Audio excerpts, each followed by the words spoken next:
Selamat pagi warga GPIB dimanapun saudara berada. Sebelum kita memulai kehidupan kita di hari baru ini dan melakukan aktivitas kita di sepanjang hari ini, saya mau mengajak saudara sekalian untuk membaca dan merenungkan sabda Tuhan. Oleh karena itu, mari kita berdoa. Tuhan Yesus, firman yang hidup, saat ini kami telah sedia untuk mendengarkan firman-Mu. Kuasailah dan terangilah hati dan pikiran kami, serta tuntunlah kami dengan Roh Kudus-Mu, agar kami memperoleh pengertian yang benar akan firman-Mu dan senantiasa hidup di dalam kebenaran firman-Mu.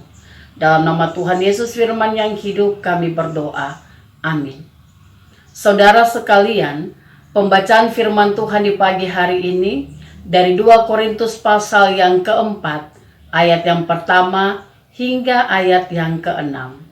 Beginilah kata Alkitab.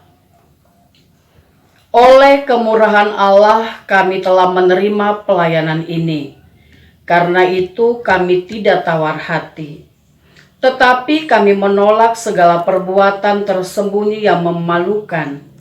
Kami tidak berlaku licik dan tidak memalsukan firman Allah. Sebaliknya, kami menyatakan kebenaran, dan dengan demikian kami menyerahkan diri kami untuk dipertimbangkan oleh semua orang di hadapan Allah. Jika Injil yang kami beritakan masih tertutup juga, maka ia tertutup untuk mereka yang akan binasa, yaitu orang-orang yang tidak percaya, yang pikirannya telah dibutakan oleh ilah zaman ini, sehingga mereka tidak melihat cahaya Injil tentang kemuliaan Kristus yang adalah gambaran Allah. Sebab bukan diri kami yang kami beritakan, tetapi Yesus Kristus sebagai Tuhan, dan diri kami sebagai hamba-Mu karena kehendak Yesus. Sebab Allah yang telah berfirman, dari dalam gelap akan terbit terang, Ia juga yang membuat terangnya bercahaya di dalam hati kita, supaya kita beroleh terang dari pengetahuan tentang kemuliaan Allah yang nampak pada wajah Kristus. Demikianlah pembacaan firman Tuhan, terpujilah Kristus. Saudara sekalian, siap atau bersedia menjadi pelayan Tuhan bukan berarti semuanya akan berjalan mulus. Bahkan taat dan setia dalam menjalankan tugas pelayanan pun bukan berarti tanpa masalah, tanpa hambatan, dan tanpa tantangan. Sebab kenyataannya ada saja masalah dan pergumulan yang kita hadapi sebagai pelayan Tuhan. Salah satu contohnya adalah bahwa ada orang-orang yang tidak menyukai kehadiran kita sebagai pelayan Tuhan.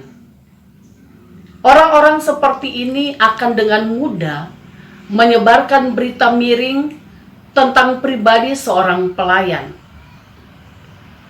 Dan juga ada yang terang-terangan menunjukkan ketidaksukaan mereka dengan cara tidak mau hadir dalam persekutuan.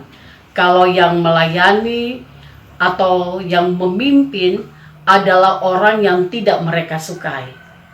Bapak, Ibu, Saudara yang dikasihi Tuhan, nampaknya hal seperti ini juga menjadi sorotan Rasul Paulus ketika dia menulis surat kepada jemaat di Korintus. Boleh dikatakan pembacaan kita ini merupakan reaksi Rasul Paulus kepada para penyesat yang ada di tengah-tengah keberadaan kehidupan jemaat Korintus yang telah berhasil mempengaruhi jemaat Korintus untuk menolak kebenaran Injil dengan cara menolak pemberita Injil, termasuk Rasul Paulus dan rekan-rekan sepelayanannya. Dan karena itu dalam pembacaan kita, Rasul Paulus menegaskan bahwa keterpanggilan dirinya dan rekan-rekannya sebagai pelayan Tuhan itu karena kemurahan Allah, itu karena pemberian Allah, itu karena anugerah Allah. Dan karena itu Paulus dan rekan-rekannya tetap menjalankan tugas sebagai pelayan Tuhan dengan jujur, dengan tulus, dengan setia. Bahkan mereka pun tidak mundur manakala tantangan, hambatan, dan persoalan itu ada di hadapan mereka. Bahkan dikatakan mereka tidak tawar hati. Artinya mereka tidak lemah, mereka tidak kecewa menjalankan tugas tanggung jawab sebagai pelayan Tuhan, meskipun berat beban yang harus mereka pikul sebagai pelayan Tuhan. Bapak, Ibu, Saudara yang dikasihi oleh Tuhan Yesus, dengan demikian pun Rasul Paulus mau mengatakan bahwa mereka ini hanyalah alat di tangan Tuhan untuk menyatakan kebenaran Kristus, untuk menyatakan kemuliaan Kristus, sehingga Yesus Kristus adalah inti dan isi dari pemberitaan mereka, bukan diri mereka. Oleh karena itu tidak pantaslah dan sangat keliru kalau Rasul Paulus dan rekan-rekannya harus mengambil kemuliaan Allah atau menggantikan kemuliaan Allah dengan kesombongan dan kemegahan diri mereka.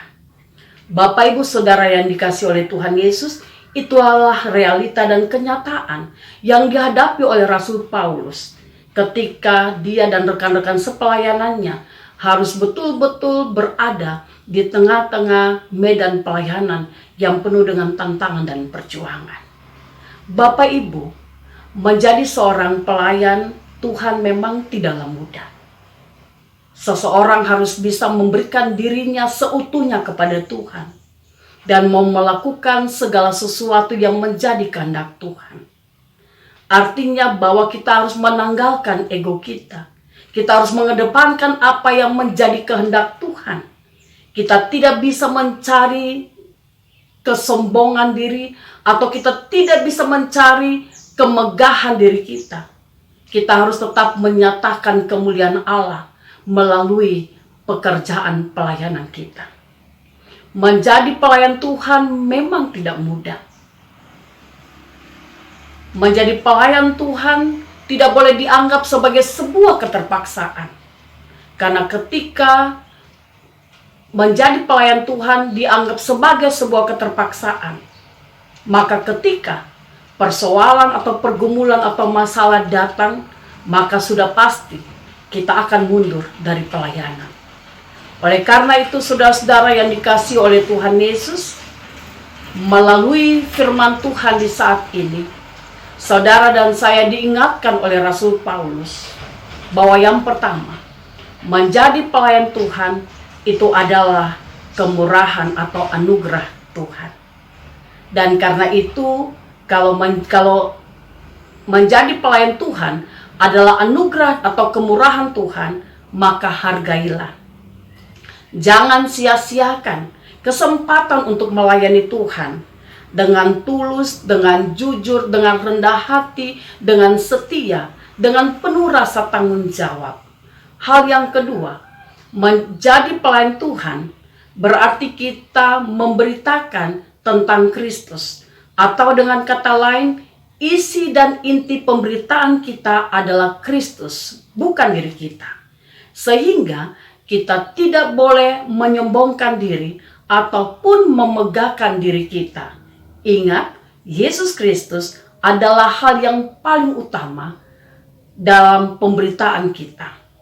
Hal yang ketiga, menjadi pelayan Tuhan tidak akan terlepas dari pergumulan dan tantangannya.